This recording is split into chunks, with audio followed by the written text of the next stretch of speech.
Donc, bah, moi, tout simplement, je voulais bah, vous poser des petites questions. Alors, nous, on a l'habitude de poser une question toute simple. C'est bah, finalement, quelle est un peu votre histoire et votre cheminement vers Allah Azzawajal? Alors, alors là, ça va être un peu long, mais c'est pas grave. Alors, N'hésitez pas, hein. Prenez votre temps, il y a aucun souci, Inch'Allah. C'est votre live, il n'y a pas de souci. ok, d'accord. Et bah, du coup, je vais raconter ma vie du début à la fin. Quand j'étais petite, j'étais chrétienne. Mais attention, ma mère l'était. Mon père, il était musulman. Ma mère, elle était chrétienne. Et j'étais chrétienne. Et en grandissant, j'ai perdu ma mamie et j'ai perdu toute ma foi en Dieu.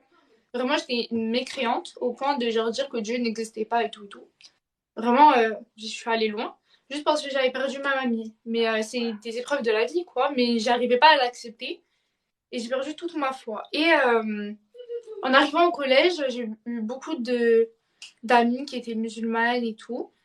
Elle me racontait un peu, mais ça m'intéressait pas vraiment. Et arrivé au lycée, oula, arrivé au lycée l'année dernière, on m'a parlé des miracles du Coran. Et ça m'a beaucoup plu, vraiment énormément plu. En fait, Hmm. quand on parlait de l'islam, je ressentais comme, je sais pas comment dire, un pincement au cœur, mais genre dans le sens positif. Et genre, je savais que c'était bien. Je veux dire, je savais que c'était là qu'il fallait aller, c'était le bon côté. Et du coup bah, je voulais me convertir. Oui, voilà, un apaisement, merci. Je me sentais apaisée, je ressentais de la joie, il n'y avait aucun truc qui était négatif. Oui. Non, rien. Ok, d'accord. J'étais apaisée, quoi. Et après, bah, c'était pendant le ramadan de l'année dernière, du coup. Et mon ami d'attendre la fin du ramadan pour me convertir. Mais un garçon de ma classe m'a dit, imagine, c'est ton dernier ramadan et tu ne seras pas converti juste parce que quelqu'un t'a dit d'attendre plus longtemps. Et du coup, bah, dès que le vendredi est arrivé, je suis allée à la mosquée de la ville à côté de chez moi avec une copine. Et après, on m'a, bah, du coup, c'était vraiment, je n'oublierai, c'était vraiment très très bien, apprécié le moment. C'était la première fois que je rentrais dans une mosquée de toute ma vie. Euh, et, euh, et du coup, voilà, hein, ça coupe. Ah mince, pardon. Et qu'est-ce que je voulais dire aussi? Après, après être convertie, je l'ai caché à ma famille. Il n'y a pas toute ma famille qui le sait, hein. Vraiment, c'est vraiment que ceux qui, je sais pas comment dire, mes parents, ma grand-mère, comme vous pouvez voir sur mon TikTok, il a dit à toute ma famille, mais à la famille de mon père et à quelques personnes, pas toute ma famille. Mais elle a dit à beaucoup de gens et j'aurais préféré. Mais en fait, je cherche les mots et je trouve pas. Et du coup, qu'est-ce que je voulais dire? Du coup, j'ai, je l'ai dit à mon père, qui lui est musulman. Ma mère, je lui ai caché. Mes soeurs, je leur ai dit. Mes amis aussi. Mes amis, elles m'ont appris à prier, à tout faire. Euh, une de mes amies m'a appris à prier, vraiment tout. Elle m'a passé bah, mon voile, là. C'est mon premier voile. Et c'est elle qui me l'a passé. Alors d'aujourd'hui, malheureusement, c'est plus mon amie. Mais vraiment, je pourrais jamais assez à remercier de m'avoir appris à prier, de m'avoir passé un voile. Elle m'a vraiment beaucoup aidée. Et vraiment. Va dire au l'autre de lâcher la trop peur. Non, mais je peux pas. Si. Non, je peux pas. Et t'es allée à la mosquée de Roissy. Oui, exact. Et euh, qu'est-ce que je voulais dire? Et du coup, elle m'a aidée. Je sais plus qu'est-ce que je voulais dire. Ah oui. Après, un jour, je l'ai dit à ma mère que j'étais convertie. Bon, elle était choquée. Elle voulait même plus me parler. Vraiment, elle m'a esquivée. Mais du coup, on était en vacances, elle et moi. Du coup, c'était un peu gênant. Mais après, elle m'a reparlé. Elle me parlait, mais que. Bon. Après, elle m'a beaucoup esquivée. Je suis revenue en France. Mais à l'heure d'aujourd'hui, ça va. Elle m'a prié au début. Après, elle m'a laissé. Elle m'a autorisée. Et même, je suis pas. Mais je veux dire, maintenant, je peux. Elle avait peur. Oui, bah oui, elle avait peur. Elle se dit, le seul musulman qu'elle connaissait, c'était mon père. Et elle savait que c'était pas un bon pratiquant. Pour elle, c'est pas un bon pratiquant. Et du coup, oui, elle avait peur. Elle s'est dit, bah, il y a des gens, ils peuvent. En fait, c'est même pas qu'elle avait peur, c'est qu'elle avait mal pris que déjà je lui ai caché. Et elle a dit qu'elle aurait préféré que d'abord je fasse mes études. Sauf que moi, bah, c'est pas les études d'abord. Moi, c'est vraiment Dieu d'abord et après les études, après le reste. Vraiment, moi, c'est Dieu et après ma famille. Du coup, ça n'avait pas une grande importance pour moi de, de faire mes études. En fait. Même à l'heure d'aujourd'hui, je suis d'abord religion et après le reste. Vraiment. Et il y en a qui se blessent pour ça. Parce que je leur dis que je préfère d'abord la religion à eux. Mais sincèrement, ils peuvent se blesser, ça ne va pas me perturber. Et après, du coup, je lui ai caché, elle a vu. Et récemment, elle m'a vu dehors avec mon voile. Du coup, elle a capté que peut-être j'étais voilée. Ça va pas te ramener au paradis les études. Voilà, c'est ça. Du coup, après, c'est pas pour autant, par exemple, que quand je suis à l'école, je vais aller prier pendant, dans les toilettes derrière un escalier. Parce que je me dis, bah, Allah, il va comprendre que je peux pas. En fait, je sais que c'est d'abord la religion et que de base, je devrais essayer de sortir de cours, aller prier. Et ça, vraiment, j'arrive pas à me dire que je dois d'abord, genre, esquiver le cours et tout. Oui, bah, je sais, bah, c'est pour ça, en fait, je me dis, je peux rattraper mes jamais quand on va mourir. Mais c'est ça le problème. C'est que là, tu peux rattraper tes prières, mais qui te dit que demain, tu pourras pas le faire, que demain, tu pourras faire pareil, que... Vous voyez, en fait, on peut pas forcément... on peut pas prévoir. Il y a que Allah qui sait. Et donc, moi, je me sens trop mal quand, par exemple, des fois, je rate des prières, que des fois, je rattrape pas, que... oui, il comprend, bah oui, je sais. Mais du coup, euh, je reprends par rapport à ma daronne. Oula, par rapport à ma mère. Alors, juste pour vous donner des éléments en fait là par rapport à la prière et au cours ou même au travail, hein. Alors, en fait, la prière, ça reste une obligation. Alhamdulillah. Maintenant, effectivement, il y a des moments, on va dire, où vous allez être dans une obligation. Vous n'allez pas pouvoir finalement prier à cause d'obligation ou du fait d'obligation. Maintenant, c'est vrai que les imams, en règle générale, et les savants, hein, en règle générale, ce qu'ils ont donné comme avis, entre guillemets, hein, c'est que, effectivement, lorsqu'il y a vraiment une grande nécessité, là, vous allez pouvoir, comme on dit, regrouper des prières, c'est-à-dire Dhuhr wal Asr et le Maghrib wal Isha. Donc les deux prières, d'accord, du milieu de la journée, les deux prières de la nuit. Maintenant, effectivement, il ne faut pas que ça devienne une habitude. C'est-à-dire qu'il ne faut pas que tous les jours, sous prétexte que vous êtes en cours ou que vous êtes au travail, eh bien, ça vous arrive de regrouper ces prières. Donc, d'accord, il faut essayer justement de trouver des moyens, peut-être de sortir pendant une dizaine de minutes, prendre sa pause, aller trouver un endroit hein, près de là où vous êtes, d'accord, pour vous acquitter de cette obligation. Il ne faut pas qu'en fait, tous les jours, d'accord, ça devienne une habitude de ne pas prier à l'heure. Il faut que ce soit quelque chose finalement de marginal et une autorisation bien particulière, spécifique, inédite, d'accord, de ne pas prier à l'heure. Voilà, simplement pour faire une petite parenthèse par rapport à ce sujet qui est important. Oui, après, vous avez totalement raison. Mais après, le problème, c'est qu'on ne peut pas se permettre de sortir à tous les... Genre, pendant les cours, je peux pas me permettre de sortir à tous les midis pendant mon cours. Du coup, je vais essayer de le faire au maximum, je suis bien d'accord. Mais je pourrais pas me permettre de le faire tous les jours. C'est ça le problème. Du coup, bah, je peux faire que rattraper. C'est ça le truc. Et après, il y a aussi le fait que je vous ai dit que ma mère, elle avait accepté que je prie, mais elle a pas, par exemple, que la prière du matin, je la fasse. Enfin, je vais la rattraper. Enfin, je vais la faire du matin, ou ça va dépendre du coup des horaires. Mais elle va pas m'autoriser à faire les prières. Donc, celle de la nuit, elle va pas m'autoriser à les faire. Après, ça, je vais quand même les faire quand elle est en train de dormir, du coup, elle va pas savoir. Elle est pas d'accord pour toutes les prières. Je veux dire, elle est pas d'accord sur le fait que. Oui, je suis la seule. Bah, en fait, je suis la seule recommandée par rapport. Comment dire? Mon père, il est musulman. Et en fait, il n'y a que moi et mon père dans ma famille qui sommes musulmans. Et après, la famille de sa femme, euh, ou athée, mais surtout chrétien. Et du coup, bah, c'est un peu compliqué. Parce que, je veux dire, quand on parle de. En fait, je vous explique un truc qui n'a rien à voir. Mais quand vous faites partie d'une famille qui n'a pas la même religion que vous, je vous jure que Il y en a, ils vont me dire, oui, mais c'est facile, tu mens, nanani. Mais je jure que des fois, pour des conversations toutes bêtes, ils vont retourner la situation et vous montrer que votre religion, elle est nulle par rapport à la leur. Tout le temps rabaisser votre religion, alors que ça n'a aucune utilité, parce que c'est pas pour autant que je vais aller changer de religion. Voilà. C'est la petite parenthèse de c'est pas facile d'être dans une famille de chrétiens ou d'une autre religion que la vôtre. On Du pourrait coup, dire que c'est une famille qui est hostile à la religion musulmane, c'est ça? À part votre père qui, lui, bah, en fait, est musulman, mais on va dire plutôt musulman enfin, on va dire de naissance, simplement. et voilà.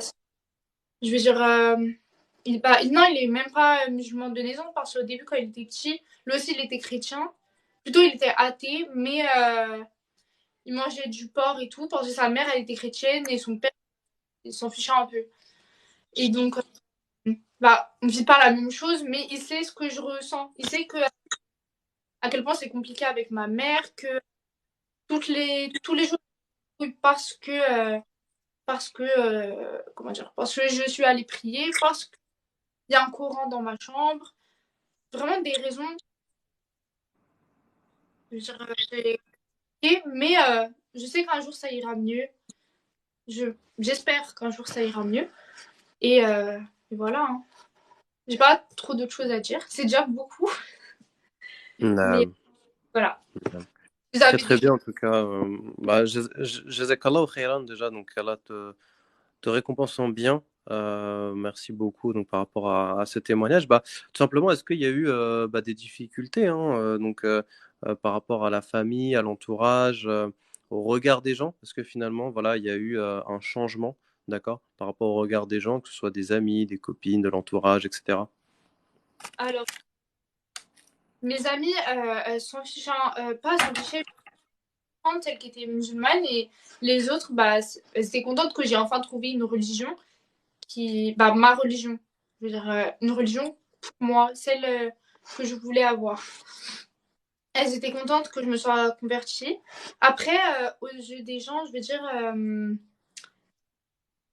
ça n'a pas été le fait que je sois devenue musulmane qui les a choqués. Vraiment le plus grand changement, ça a été le moment où j'ai vu le regard des gens. C'est quand j'ai commencé à mettre le voile. Genre au début, quand je me suis convertie, tout le monde s'en fichait. Je veux dire, ma famille, eux, bah, ils savent pas que je suis voilée. Mais eux, par contre, le regard, ils ont arrêté de me parler. Des fois, ils vont me charrier en disant ah non, mais on a mis du porc dedans, tu peux pas toucher. Ou essayer de toucher mon Coran avec, je sais pas comment dire.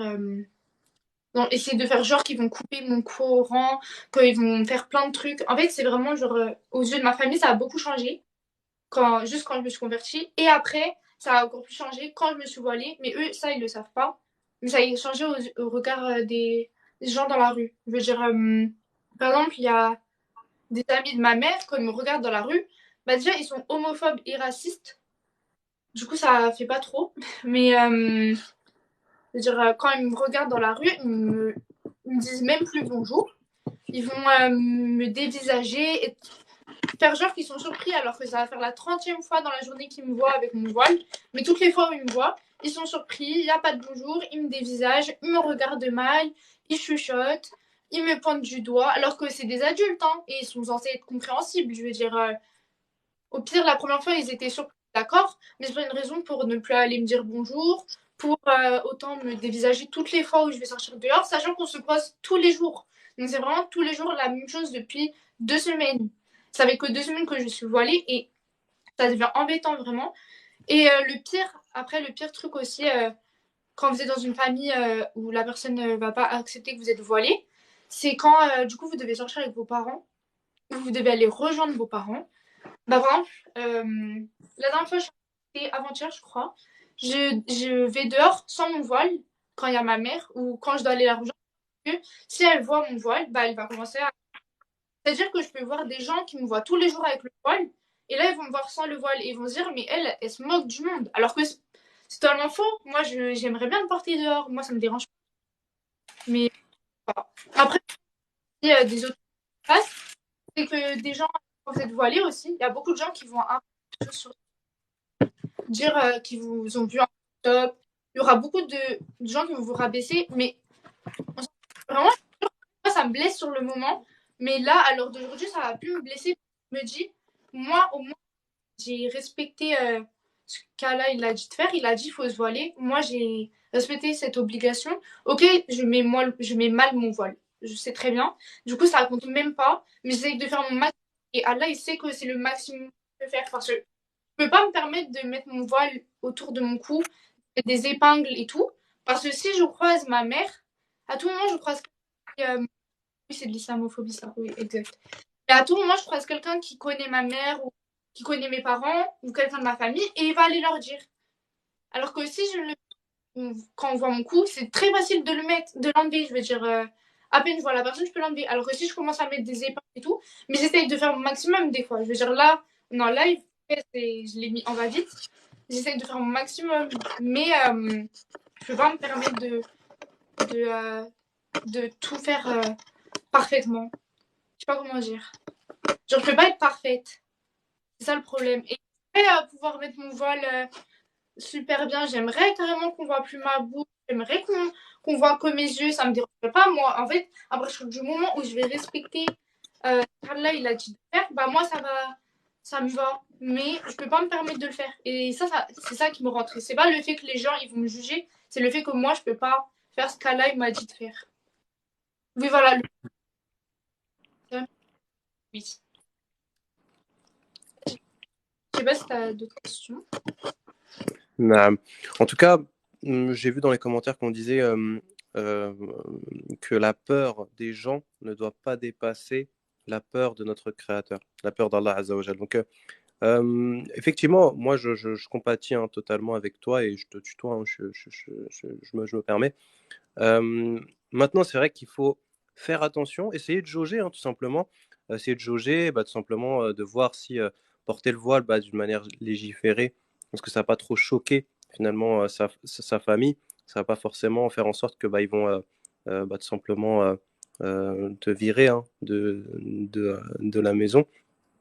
Essayez de voir par rapport à de la pratique comme ça, le fait de lire le Coran, de prier dans ta chambre, parce que c'est pas des choses qui vont finalement être préjudiciables. Et là, auquel cas, oui, il faut le faire, mais en se cachant.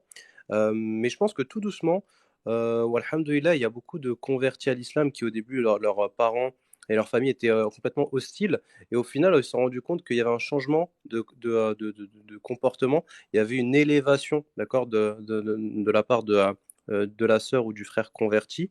Et finalement, ils ont accepté. Et ils étaient même plutôt contents et satisfaits parce que peut-être que leur fille avant faisait n'importe quoi. Peut-être que leur fils avant, il buvait de l'alcool, etc. Et donc, finalement, ils ont été agréablement surpris et ils ont accepté la conversion. D'accord. Donc, je pense que ça, c'est un bon conseil. Voilà, le bon comportement. Alhamdulillah, notre prophète, sallallahu alayhi wa sallam, il a converti des gens aussi juste avec son comportement. Donc il faut vraiment pas négliger ça. Et non, en tout cas, alhamdoulilah, je pense que tu es sur la bonne voie. Tu nous as dit que ça fait 2 semaines que tu es voilé et tu es converti depuis combien de temps maintenant? Début du Ramadan.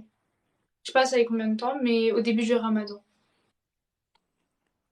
Hmm. Le premier du Ramadan.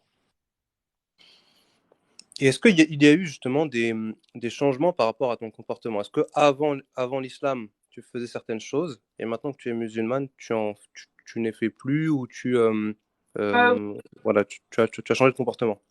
Oui. Euh, Par exemple, avant, vraiment, j'ai trop honte de ce que je vais dire, mais je vais le dire. Par exemple, avant, pas devant le lycée, mais par exemple, j'ai déjà fumé plusieurs fois. Voilà, sans être musulmane, je savais très bien que j'arrête. Et je le fais pas tous les jours, mais pas bien. Et là, et dès que je me suis convertie, j'avais déjà arrêté avant, mais ça me donnait une raison de plus d'arrêter. Boire de l'alcool, j'en avais déjà bu, mais genre, pas, comment dire, pas pour être bourré, pas pour être comme ça, c'était juste des petits trucs de champagne parce que c'était la fête et que ma famille elle me laissait boire vite fait. Mais ça, du coup, j'ai totalement arrêté. Il n'y a pas de un peu boire, il n'y a plus du tout de boissons comme ça. Euh, Mettre du vernis, j'ai totalement arrêté. Après, mes défaisons, ça, je m'étais jamais. Donc, oui, 5 mois. Ouais, ça fait 5 mois que je suis convertie, du coup. Il y a quelqu'un qui a calculé. Et Du coup, mettre des faux ongles, ça, j'avais jamais mis. Du coup, ça va pas trop me déranger. Vernis, ça me dérange pas de plus en mettre, sincèrement. Après, il y a des choses, par exemple, couper mes ongles, je les coupe pas. Genre, j'ai toujours une les ongles, mais j'espère qu'un jour, j'arriverai à avoir les ongles courts et à respecter ce qu'il faut faire. Genre, il y a beaucoup de choses qui ont changé. Aussi, le fait que, du coup, avant, ce qui comptait le plus pour moi, c'était d'abord la réussite dans ma vie, l'argent, ma famille, les amis. Alors que là, maintenant, l'argent, c'est vraiment une chose que je vois plus ça comme quelque chose d'important. Les études, je sais que dans la vie d'ici-bas, c'est important. Du coup, je vais peut-être me mettre en quatrième place, mais je veux dire, c'est pas le premier truc auquel je vais penser. Maintenant, c'est plutôt la première chose à laquelle je vais penser quand je vais faire un truc, c'est est-ce que ça va m'emmener au paradis? Et si ça va m'emmener au paradis, je sais très bien, par exemple, mes TikTok, je sais très bien que ça va pas m'emmener au paradis. Mais ça, par exemple, j'essaie d'arrêter et j'arrive pas. Je sais pas pourquoi j'arrive pas. Il y a beaucoup de choses que j'arrive pas à changer. J'essaye, mais j'y arrive pas. Et je sais que j'espère qu'un jour ça va changer, que j'arriverai à arrêter de les faire. Par exemple, parler avec des garçons, même pas ambigu, hein, je veux dire même amicalement, je parle avec des garçons, alors que c'est que des garçons. Et que ça va pas m'emmener au paradis de parler avec des garçons. Mais c'est une chose que je fais depuis petite et je peux pas m'en passer. Et j'espère qu'un jour j'arriverai à me détacher de ça et que je parlerai qu'avec mon mari et mon père, mon grand-père et mon frère. J'espère qu'un jour j'arriverai à faire à parler qu'avec eux. Voilà. Très très honnête en tout cas. Très très honnête. Voilà, d'avoir comme ça parlé un peu de certains péchés. Alors, Mhm. simplement juste pour rebondir, hein, donc par rapport à, à ça, c'est vrai que il y a certains péchés comme le fait, par exemple, hein, alors salam alaikum wa rahmatullah, hein, c'est Alaykoum salam wa rahmatullah. à Stéphane qui est converti lui aussi à l'islam, machallah. Alors juste voilà le fait de parler avec des hommes, c'est vrai que c'est une chose qu'il faut quand même éviter. Alhamdoulilah, je pense que le fait d'être une jeune femme, machallah, hein, qui a 17 ans, qui est encore en plein dans, dans les études, il y a aussi des tentations, mais on n'est pas obligé de tomber dedans. On peut, alhamdoulilah, les réfréner, essayer tout simplement de se concentrer peut-être sur autre chose, hein, sur ses études, essayer de parler avec des sœurs. On n'est pas forcément obligé de parler avec des frères. Et si vraiment l'envie en fait de se marier, finalement, elle est très forte, hein, et bien là, à ce moment-là, je pense que on peut essayer de trouver un homme, peut-être, on va se concentrer pour essayer de parler avec lui, tout simplement, lui envoyer des messages, essayer de le rencontrer. Mais de parler à des hommes, c'est vrai qu'il n'y a pas forcément besoin de ça. Je ne sais pas ce que tu en penses, ma sœur. Alors, quand je disais des hommes, c'est plutôt mes amis, garçons. Après, quand je vais parler avec un personne qui va me plaire, c'est ça va être maintenant, c'est vraiment qu'un seul garçon. Il n'y a pas de plusieurs garçons, il n'y a pas de. Maintenant, j'ai plus, non, pas j'ai beaucoup, j'ai plus beaucoup d'amis garçons. J'essaie de m'en détacher. Les seuls amis garçons que j'ai, c'est plutôt des amis de classe. C'est vraiment que pour l'école. Il n'y a pas de dehors, je vais aller dehors avec eux. Il n'y a pas en dehors des cours, je vais parler avec eux, même sur les applications. Je leur parle pas, j'ai bloqué tous les garçons. Et le seul garçon avec qui je parle, c'est un garçon que je veux connaître pour envisager le mariage. Et s'il me dit non, je veux dire, si c'est pas, là pour l'instant, on apprend à se connaître avant de pouvoir se dire qu'on veut se marier. Mais lui, pas de, lui, c'est surtout aussi le mariage. Et moi, je cherche quelqu'un qui voudra que le mariage, pas qui veut d'abord être en couple avec moi. Moi, c'est vraiment, je veux un garçon, il veut le mariage le plus tôt possible, dès que, je veux dire, pas forcément la majorité, mais le plus tôt possible parce que c'est Souna se marie tôt déjà. Et parce que moi, ça me plairait vraiment, depuis que je suis petite, je rêve de me marier jeune, je veux dire, vers la majorité. Et du coup, les seuls garçons avec qui je parle, le seul garçon avec qui je parle, si je lui parle, c'est pour envisager le mariage, pas pour envisager d'avoir des relations hors mariage avec lui. Même si parler avec lui, c'est pas bien. Voilà, c'est vraiment pour c'est pour me marier avec lui, c'est pas pour envisager des choses haram et tout. C'est vraiment que des trucs. Je veux faire des choses bien. Quitte à on se parle d'abord et de se parler jusqu'au mariage, moi ça me va. Moi ça me va Hmm. vraiment. Naam. Non, bah moi je suis totalement d'accord avec ça. Maintenant, c'est vrai que moi je parlais plutôt de justement ces amis avec qui tu peux parler, parce qu'en fait, et ça je pense. On n'entend plus du tout.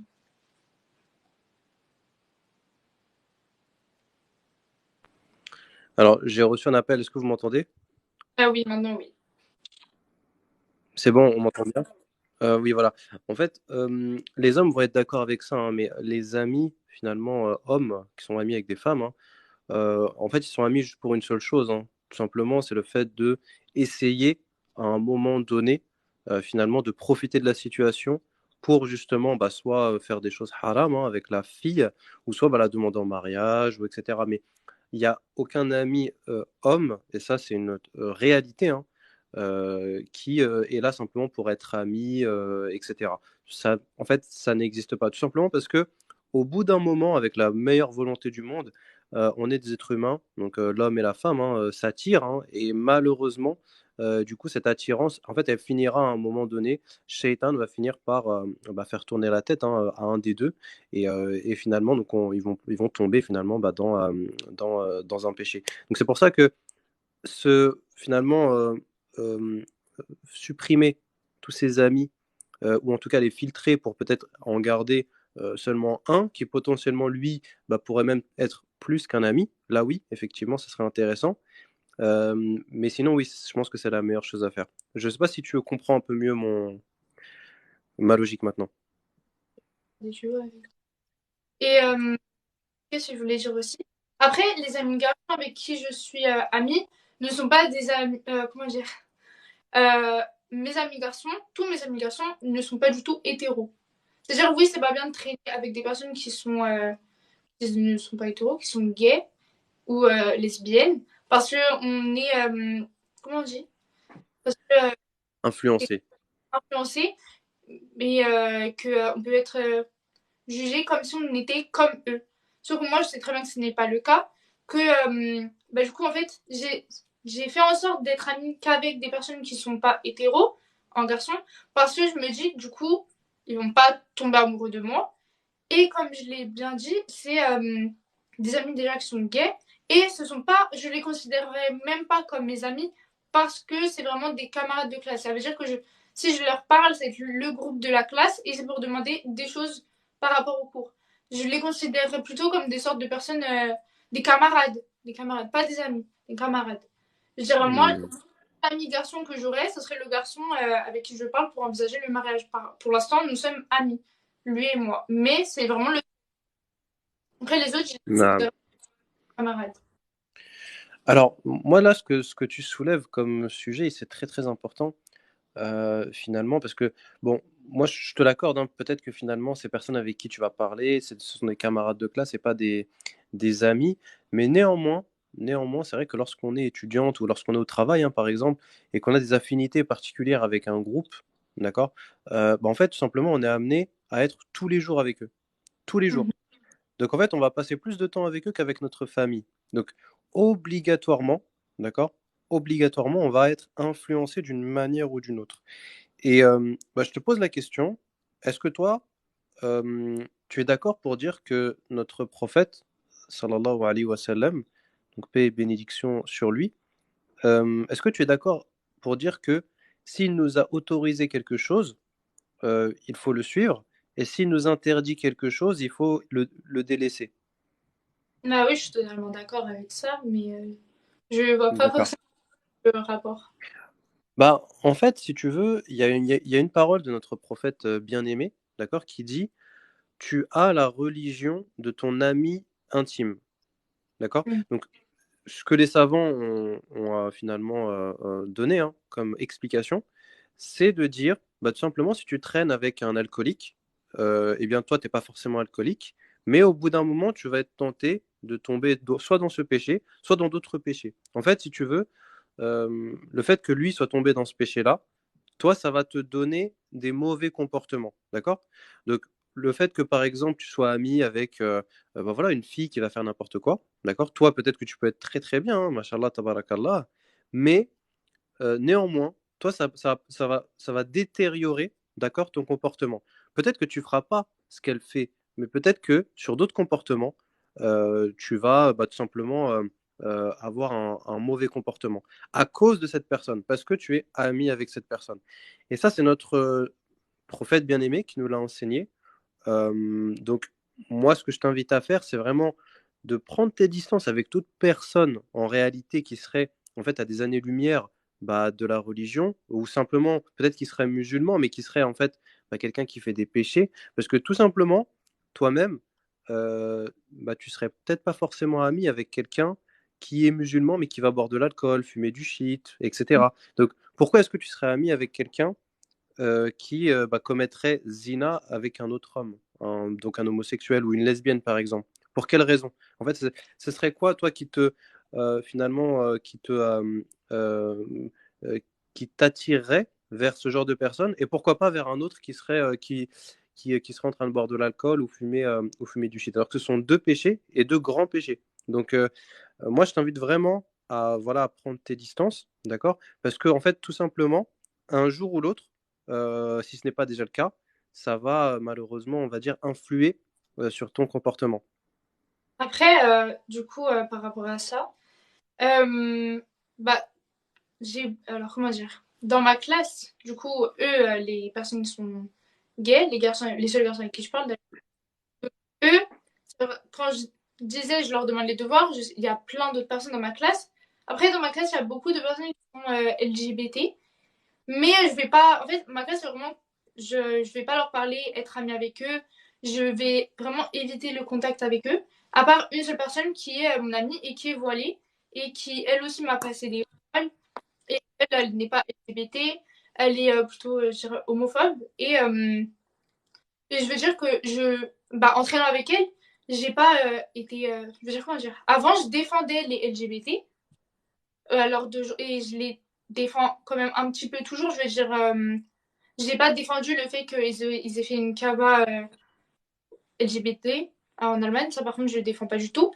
Mais je vais défendre le fait qu'il ne faut pas les rabaisser parce qu'ils sont LGBT. Bah, ils sont dans un péché. On peut leur faire des rappels pour leur faire des rappels, mais c'est pas pour autant qu'il faut aller les rabaisser, les insulter, les frapper.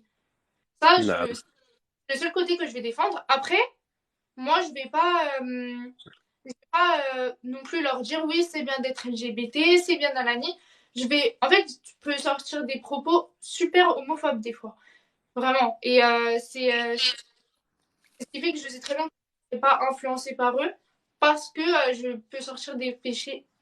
On ne cautionne pas la violence qui leur est faite, c'est tout. Oui, voilà, c'est ça. Je vais pas, je suis pas d'accord avec les LGBT, mais je vais pas les rabaisser. Du coup, je ne vois pas LGBT. Parce que déjà, je sais pas comment dire, mais moi, le but dans ma vie, comme j'ai dit tout à l'heure, c'était avoir un prix Nobel de sciences et et me marier, que j'ai des enfants qui seront dans la religion, aller au paradis. C'est vraiment que des trucs comme ça. Je me vois pas fumer, refumer, reboire une seule fois de ma vie. Et j'espère que ça n'arrivera pas. Vraiment pas. Je me souhaite que du bien. Je souhaite du bien à tout le monde. Mais je veux dire, je me vois pas du tout devenir LGBT. Je me vois pas aller les défendre tous les jours. Je me vois pas dire que c'est bien être LGBT. Et je sais très bien, au fond de moi-même, je sais très bien que je serai pas influencée, même si je peux pas dire ce qui va se passer, je peux pas prédire.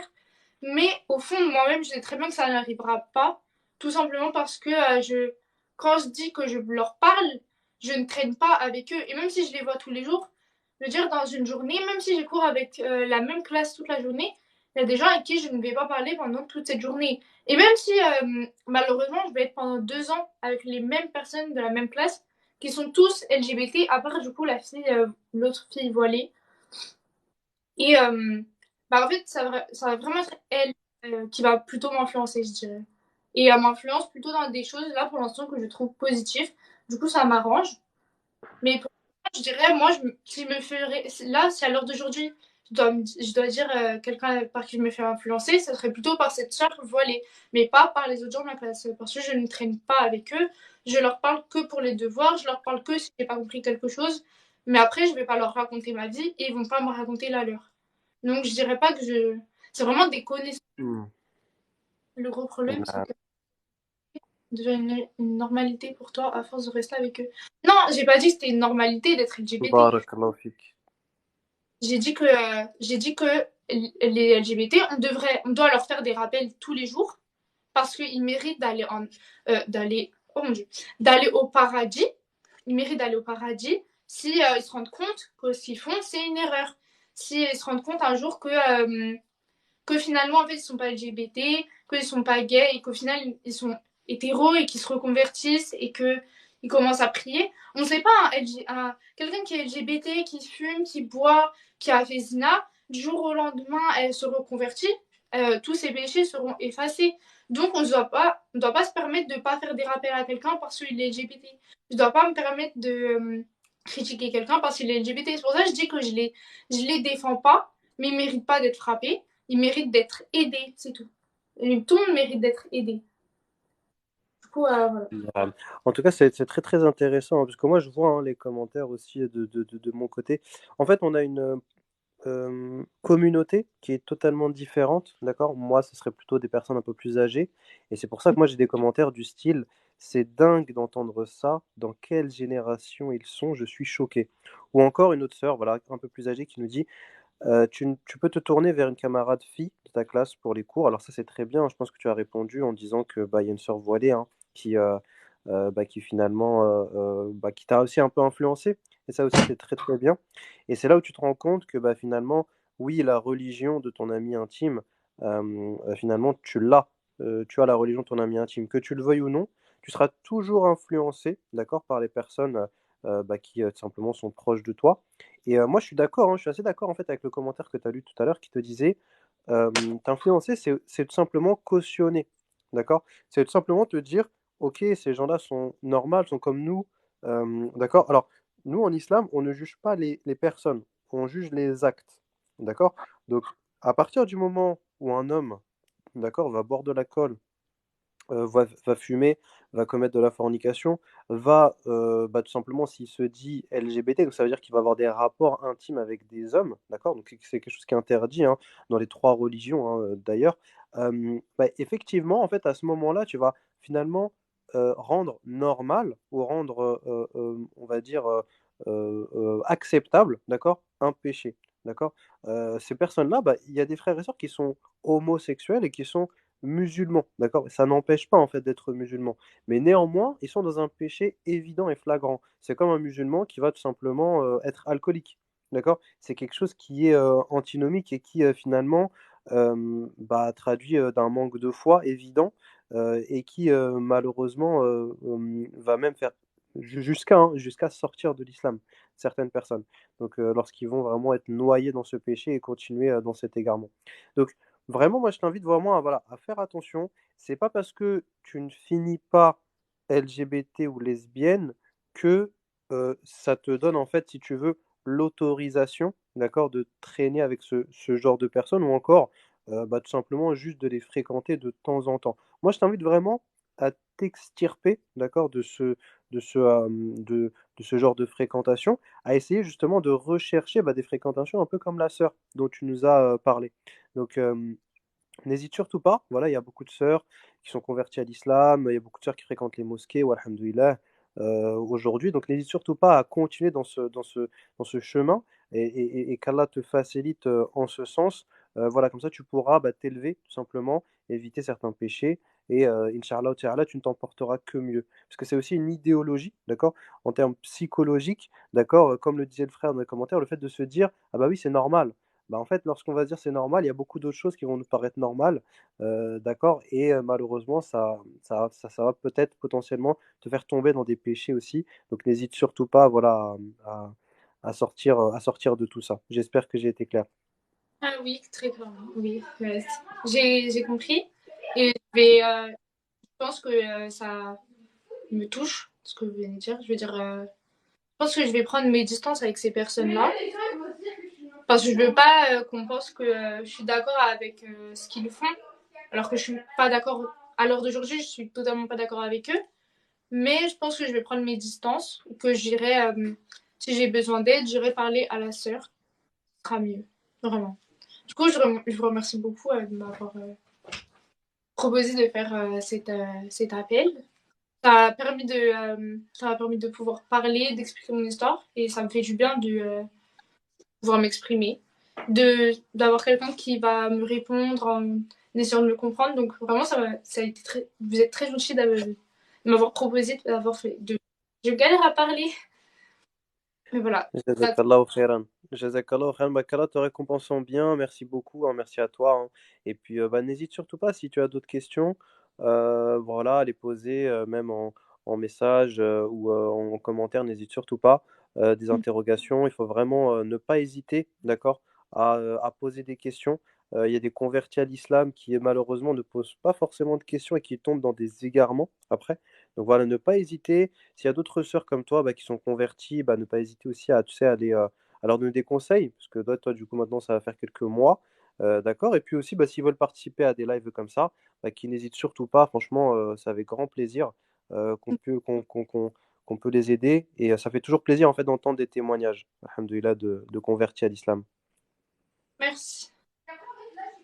Bah, je vous souhaite une bonne journée du coup. Assalamu alaikum wa rahmatullah.